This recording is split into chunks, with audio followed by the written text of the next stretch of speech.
World War III is now inevitable. That is because of the threats coming from President Trump, also the Russian President Vladimir Putin, and the Ukrainian President Zelensky.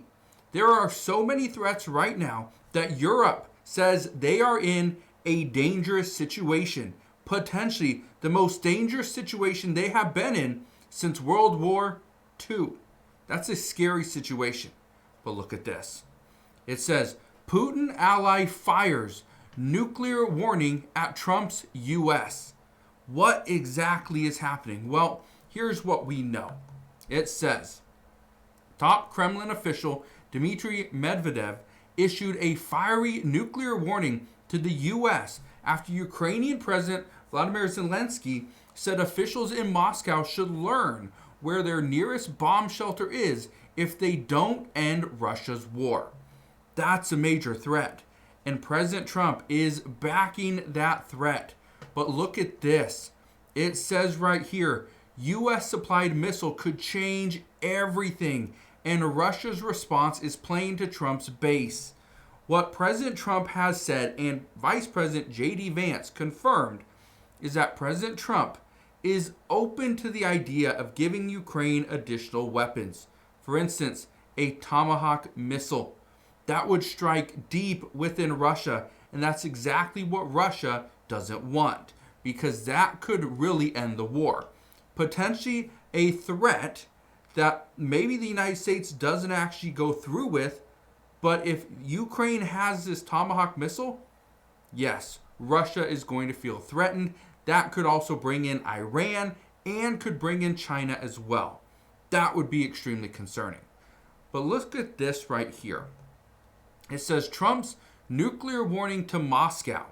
President tells Kremlin America has more nukes than anyone else and confirms that he sent a lethal submarine to the coast of Russia after Putin allies WW3 or World War III threat.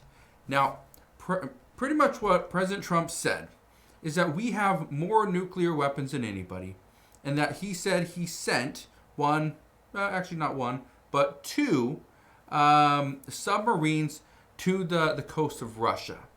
He said that just the other day.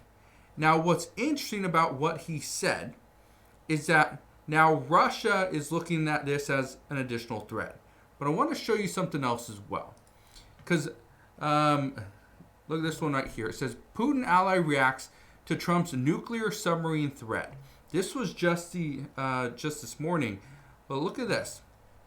It says Donald Trump is once, and this is from Dmitry Medvedev. This is the Russian President Vladimir Putin's close ally. It says President Trump is once again talking about the submarines he moved over to the coast of Russia, this time noting that they are totally undetectable. President Trump talked about this in his speech that he gave to many hundreds of admirals and generals just the other day in Quantico, Virginia.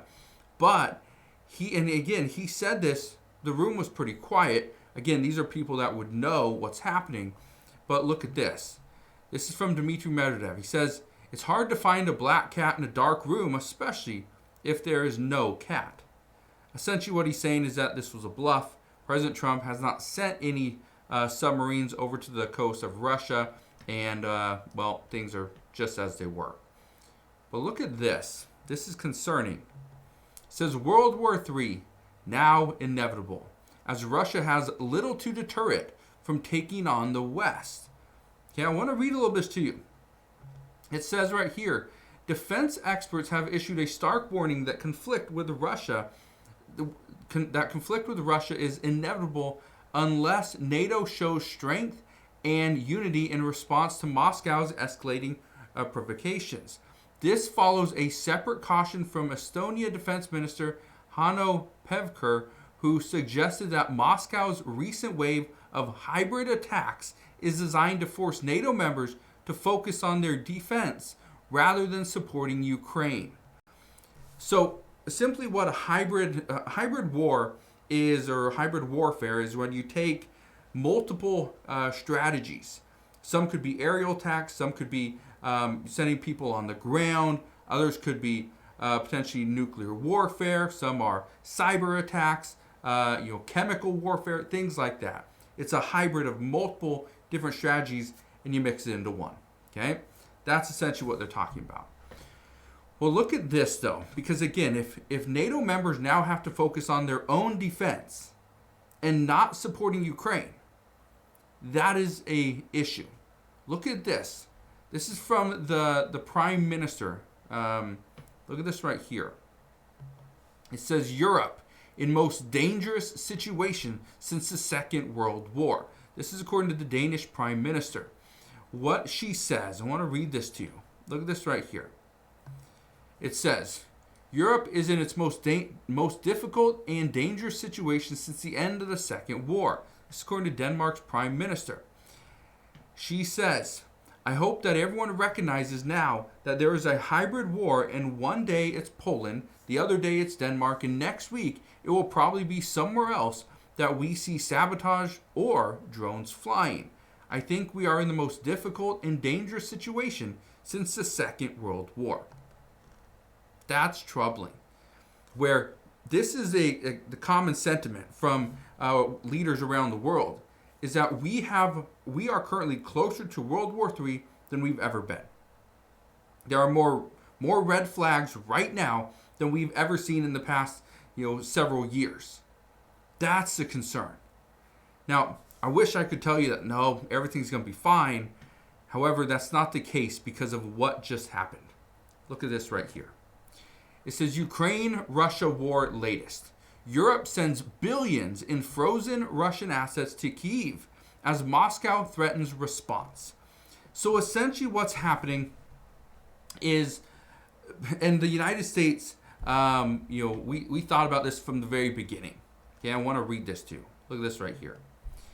It says the EU has transferred $4 billion to Ukraine using revenue generated from frozen Russian assets. It says it comes as European leaders discuss the possibility of transferring up to $140 billion in the same manner this week. Moscow has warned it considers the procedure theft of its sovereign assets and will seek the prosecution of countries and individuals involved. Now I want to read something else to you. Okay? It says right here, Kremlin warns European leaders against plan it says would steal Russia's money. Now, let's look at the facts here. Look at this right here. It says the European Union is mulling a proposal to use Russian assets frozen in Europe to fund a loan of 140 billion euros. It's $164.37 billion to Ukraine.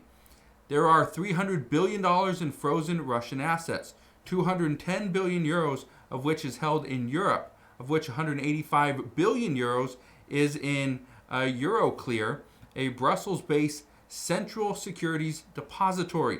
About 176 billion euros of that has become cash as the securities mature. Yeah. So by freezing Russian assets, now what Europe is contemplating is let's take that money, let's give it to Ukraine. So Ukraine can fight Russia with their own money. Interesting, right? Well, that's exactly what the United States has been thinking of doing for so long.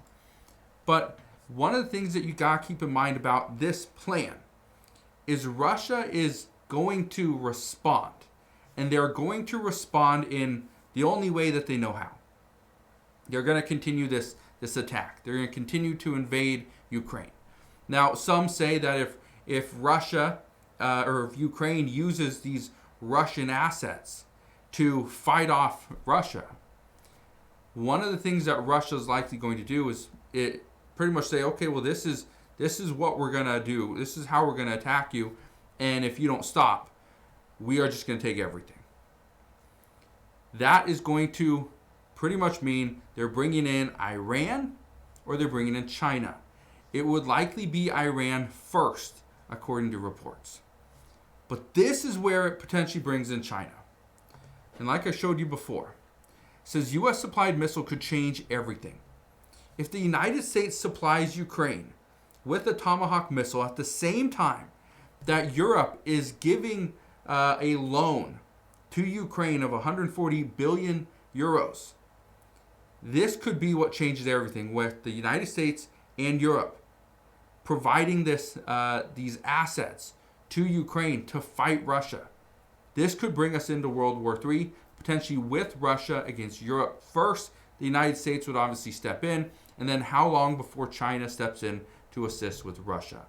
That's what we don't know. But all we know right now, and this is a huge concern, is that right now the United States is shut down. The U.S. government is shut down. We know that many people from the Defense Department have been furloughed, so they aren't working. So the threats against the United States right now, we have to take extremely serious, because there are people that aren't there, that are in specific jobs or posts that are left empty.